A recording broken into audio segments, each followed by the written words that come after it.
Hello, I Hi. am Kevin Deveji, your host. Welcome to the American Business Podcast for the next generation. I am excited today. We have a great guest, Anthony Buonispino from Ally Tech Advisors. Anthony, welcome to the podcast. Well, thank you so much, Kevin. Thanks for having me. I'm glad to be here. We appreciate it. Well, today we'll be talking about different subjects, so we have a lot to discuss. Well, as a start, would you please introduce yourself to our listeners and our followers, please? Oh, absolutely. Yeah. I'm Anthony Bornaspina, founder and CEO of Ally Tech Advisors. We're a technical advisory firm with a boutique MSP and software division. We're a little different than a standard MSP. I personally hold two degrees, electrical engineering and computer science. Early in my career, I interned at I'll give you an idea, a little background, telephonics company where I helped design the first processor-based turret phone system. Bottom line, it was a highly reliable system. It got installed in the New York Stock Exchange. This is even before I started, college. Um, After that, I went into defense contracting. I did a lot of work there. Made senior engineer after only 2 years. Usually it takes like 10. I was eager to build something on my own, so I started a consulting business, and then writing custom software and so on. Eventually, LI Tech was born. And today we service like the legal, accounting, manufacturing firms, private schools, and so on. And the background in engineering and software has definitely helped me here, and gives me a commitment to delivering innovative, reliable, strategic IT solutions. I love what I do. That's amazing. Uh, well, one of our important missions in of our podcast is to share educational content and informative um, content with our listeners, and especially with the next generation professionals, leaders, and workforce. I'm confident it's going to be very educational for our listeners today. Great. Well, also since you have 2 degrees and a lot of experience in technology, how did you choose your current career? And if you can also tell us about the most exciting and challenging parts of your career. Oh, yeah, I love technology. I always did. I always started very young age, playing with electronic parts and so on. Took apart things. Sometimes I was able to put them back together. But during my time, like as a defense contractor, I really developed a strong passion for computers and software. I once had what got me and started really into computers was that, and how I service my clients also started from there because I had a technician one time. I had a problem on the computer. He came over to me and treated me very poorly. He basically essentially made me feel stupid for not knowing the solution. The experience stuck with me, and I promised myself I would never ever treat a client that way. Everybody's an expert in their own field, and it's perfectly normal to rely on others to help in areas outside that expertise. And I pivoted my career several times, and again, things change. From electrical engineering, custom software, I regularly take time to reevaluate my direction on a regular basis, and I always keep a close eye on the industry trends. I try to stay ahead and ready to adapt when needed. One of the best books I've ever read was Who Moved My Cheese. It's a great book that really captures that mindset of always checking, how things are going, and if you're in a stagnant career, stagnant technology, or so on, you want to be able to keep moving. Absolutely, that's very important. Well, especially we are in touch with many different um, leaders of current generation as well as the next generation, as well as we are in touch with many different students, college students or high school Hmm. students, for them to uh, choose the right path and also design their career moving forward. It's not easy, and they always appreciate the insights that they can get from the leaders of today. So that's very important that you share with us those insights and your professional background. That's very critical. So recently, when we look at the business world in general, and as well as the challenges and developments, one of the popular subjects is actually AI. AI is changing our lives day-to-day basis as well as our businesses, and there is a certain level of adaptation of AI in business world right now. It's coming up, it's building up. That's what we are seeing. Having said that, what is your take for AI, how it's going to change our lives, our businesses moving forward? Oh, absolutely. Again, this is the reason I went into this career is that it's ever changing and there's always new stuff happening. AI, 80% of everything we now know is going to change. The remaining 20% is going to be enhanced by 1,000 times. We're entering a new intelligence age. All right, this is an age of automating thinking and decision-making processes. It's an age where knowledge is not just stored anymore in reference, but synthesized, analyzed, applied at unprecedented speeds. The winners in this age are going to be the ones to adapt the fastest. So, and that's what I've been like instilling in my company, um, and it's important to stay ahead.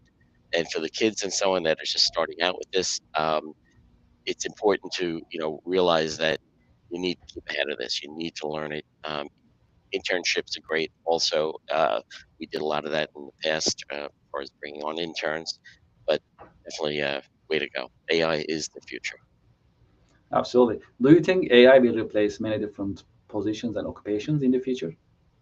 It's going to replace positions, yes, but it's going to allow those people that have been replaced to basically go to a next level. Okay, it's not going to, it's going to replace a position that might be dangerous work. It might be something that's repetitive tasks, but the people that it's replacing can be trained on basically and enhance their capabilities in other ways. The matter of, again, keeping an eye on the changes that are happening, embracing the change, trying not to be left behind. It's why it's important that you know, you always keep an eye on the economy, the technology, what's going on, and be ready to pivot. Yes, absolutely. Well, one of the questions that we get from the students and college students and next generation Mhm. leaders that we get is whether AI will replace our jobs or whether they can find positions in the future. So, the staying on top of AI is critical in that sense. How about right now? When we look at the AIs, the state of AI right now, how are you seeing it at the moment, and how businesses as well as professionals can utilize it? In order to do that, we're utilizing it internally first. Okay, we're learning it. It's new stuff. It's trying to keep ahead of it. So we internalized it. We've automated processes and such. Instead of me, it's making people more efficient. So instead of like I'm running like maybe with 10 full-time employees that are actually doing the job of 15. So I'm able to expedite it, make things more efficient and so on. It's also so important.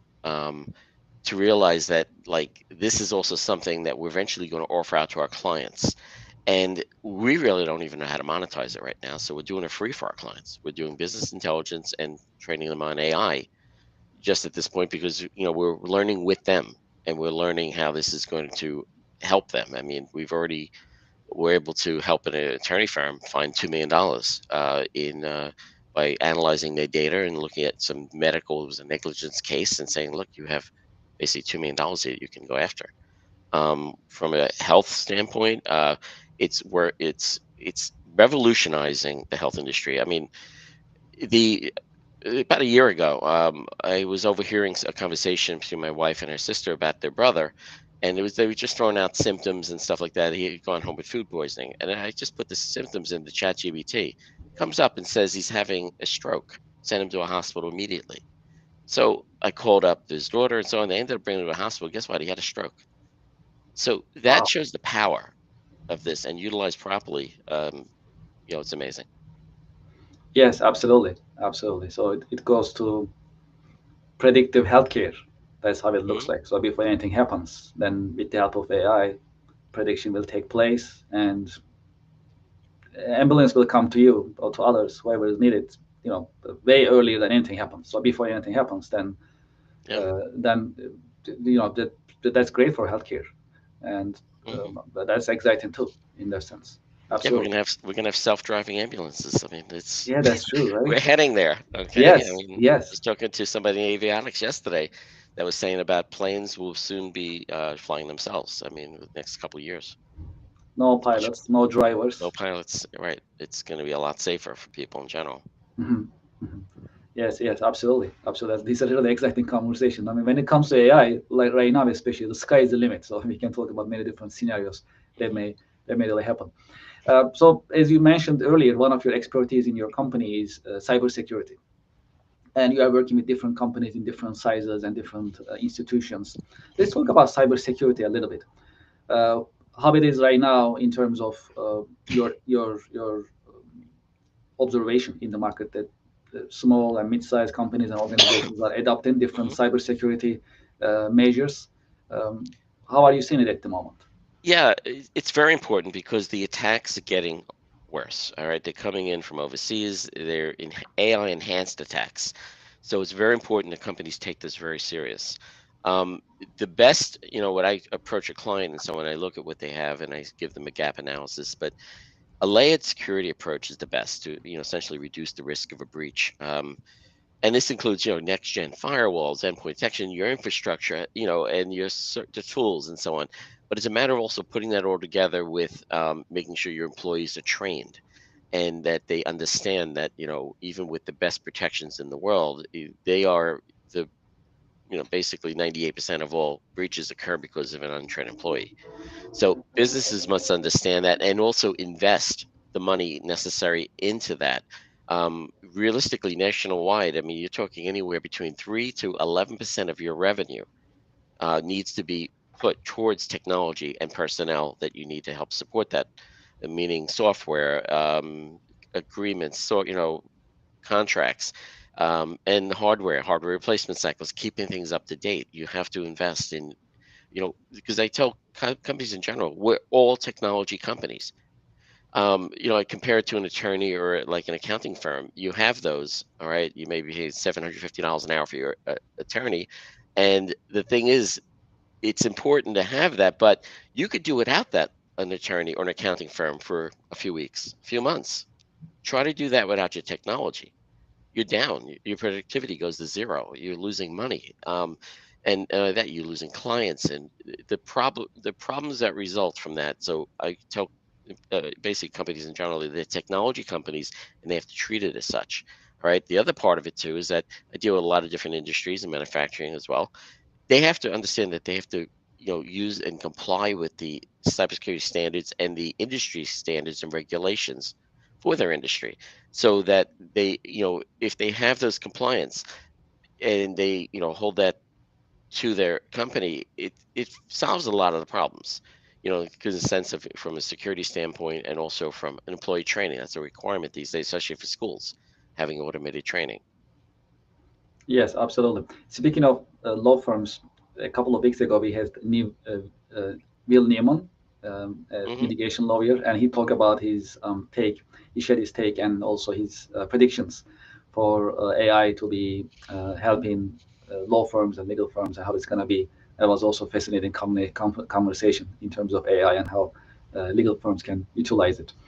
Yeah. And also when we look at cybersecurity, especially for businesses in general, how they can start making sure that they have cybersecurity measures in place. What is the how to start it and start implementing best practices? This goes back to what I was saying before. Everybody's an expert in their own field. If you're an accounting firm, an attorney firm, you're good at what you do. Hire a company in, a consultant in, an MSP in to do that for you, to do a gap analysis. Take a look at your network. Also, I mean, when we go into a company, we look at it, we'll fix it, and so on. But it also should have a regular audit done, an audit on the security. And we don't do the audit. Why? Because I want a third party to check us out as well. It's always a good thing on the client's behalf to have an audit done on their technology. Um, it's just to make sure there's no holes or gaps and so on. But it's very important to get started with that is to, seek the advice of an expert, okay? And understand that, you just want to run your business. You don't have to worry about your technology, somebody else will. So you want to vet a very good company, somebody that's coming, highly recommended. I also would do that. I've done that especially for like members of some organizations I'm a member of.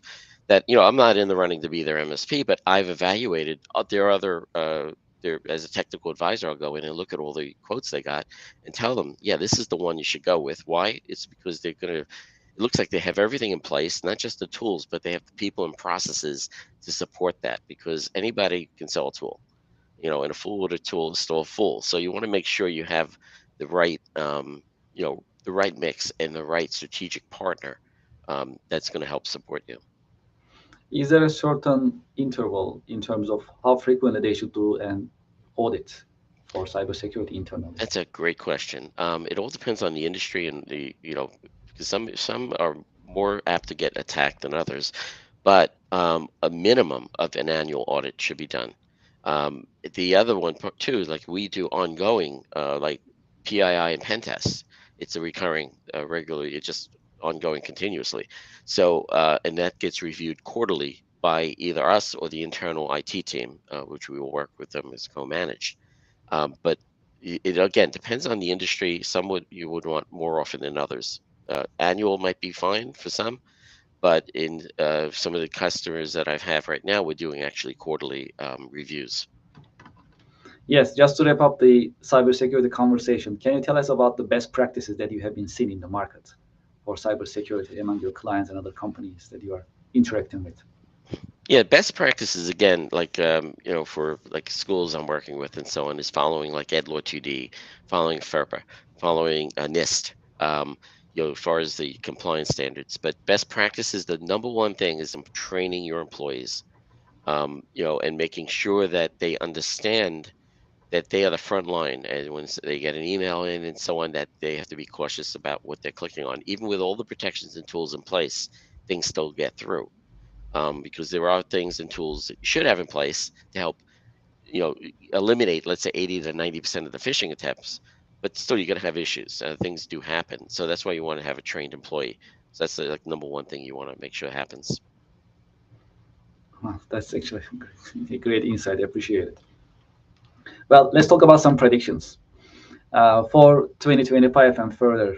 Uh, what are your predictions in terms of economy and job market overall? Well, if I had it really, if I knew exactly what was happening, I'd be definitely but it's very uncertain times. But job market, basically, I mean, 2025 and beyond, I can say this is that we're going to see a lot of remote and hybrid work. I know there's a back to work, initiative going on, but people have been spoiled. They already know and love to work remotely, or hybrid, have an office to go to. And, that will continue to normalize hiring beyond local boundaries, regionally and globally. Companies like ours, we're already leveraging global talent and stay agile and competitive. We're able to get talent from anywhere in the country or the world. And some of the people we're dealing with are really good at what they do. So we can go beyond our boundaries of, in our case, it's Long Island, New York. From the economy remains always uncertain, and it should always be closely monitored, not just in terms of how it impacts, your own business. Very importantly, it's also how it affects your clients. All right, understanding your clients' financial pressures and adapting your services accordingly, it will be a key to long-term success. I regularly interview my clients. I ask them how things are going. What problems are they running into? What do they see in the future? And so on. So I can adapt my services to better, you know, um, help them going forward. Again, a lot of pressures and so on, but like, the thing is pressure makes diamonds.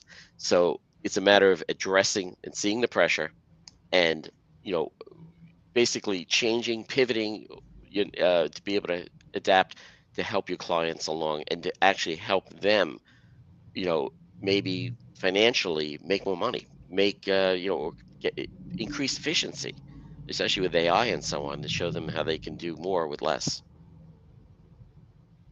Yes, that's that's a great prediction. I appreciate it. Well, earlier in our discussion, you mentioned about internships a little bit.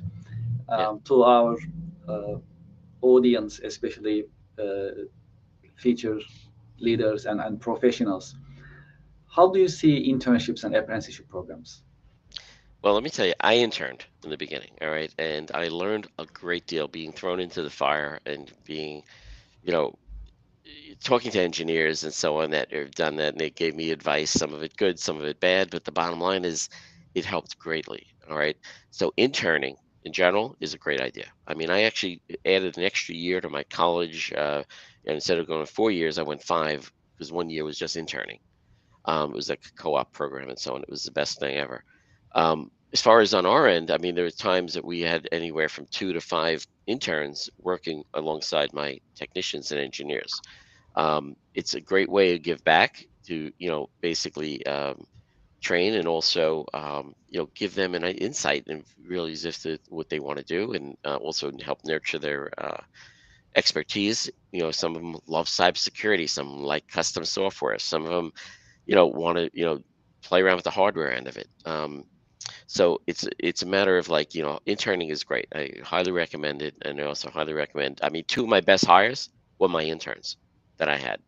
All right. So, you end up seeing how they work and their dedication, and they're in line with our core values. I'm saying it's a win-win. All right. Right now, we're mostly working remotely. All right. So it's harder for us to have interns this way, but it's still very important. That's amazing. Yes, absolutely.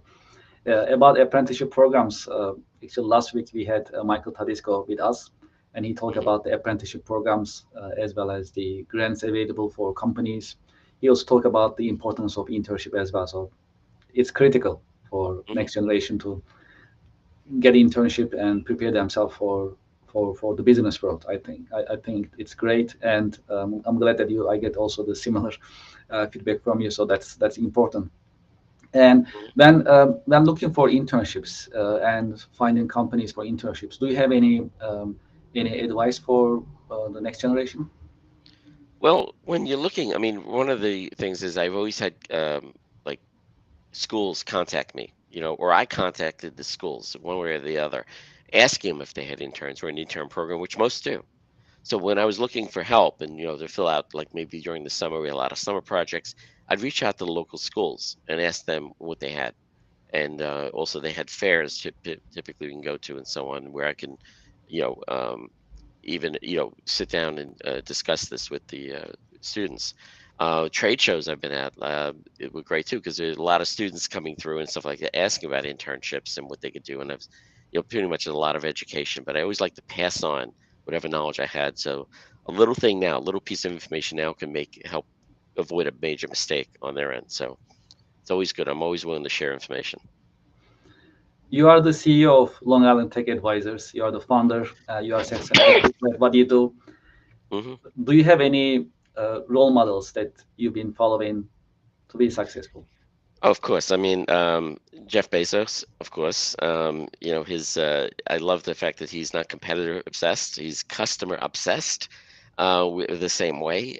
We focus on our customer experience and so on. Um, it's basically the vision, the strategy, relentless execution. All right. And the other one is Elon Musk. He's not just business exec. He's also offering down in the trenches with the engineers, figuring out ways to improve systems. Me, as a CEO, I'm also an engineer still, so I tend to get into the weeds, and I like that once in a while. But I'm reminded too, I'm a CEO, and I have to, but I do like getting down there to see how things are going.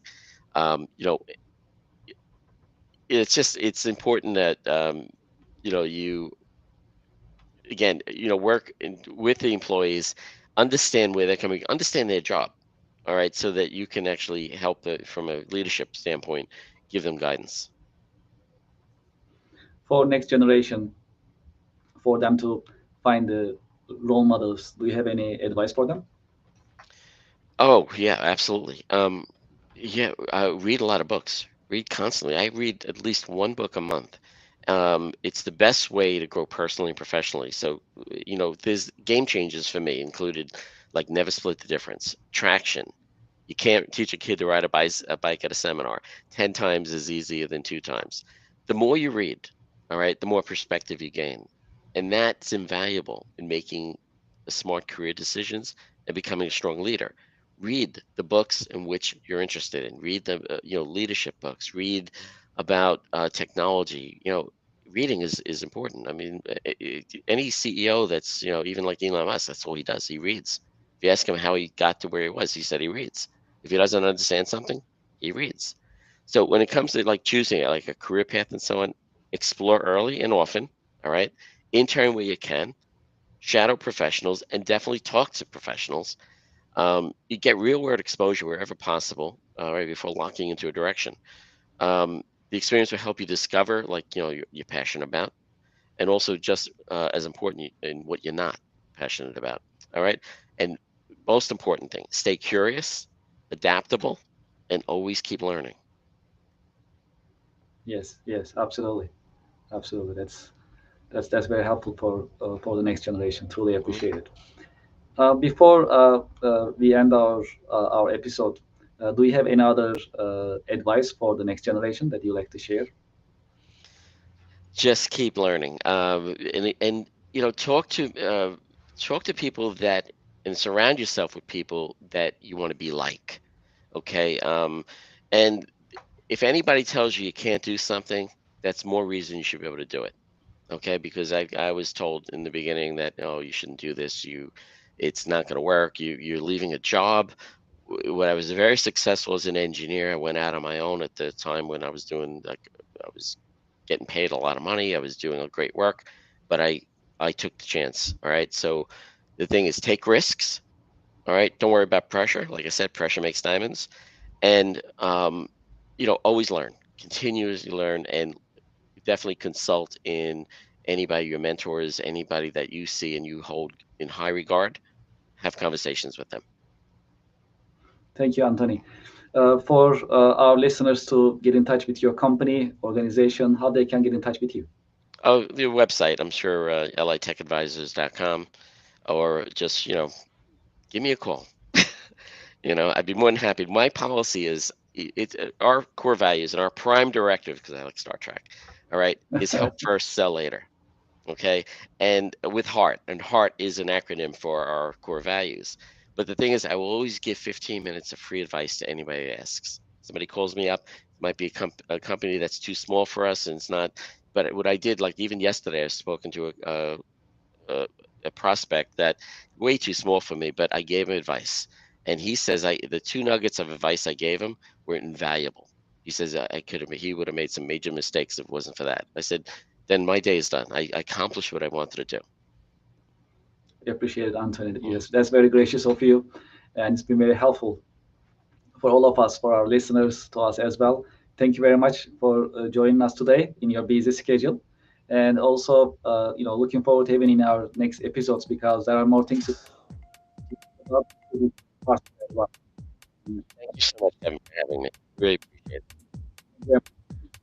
And to our audience and listeners, thank you very much for me right for the American podcast, business podcast for the next generation. Please join us.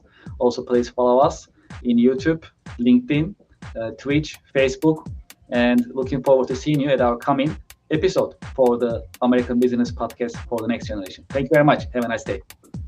Thank you.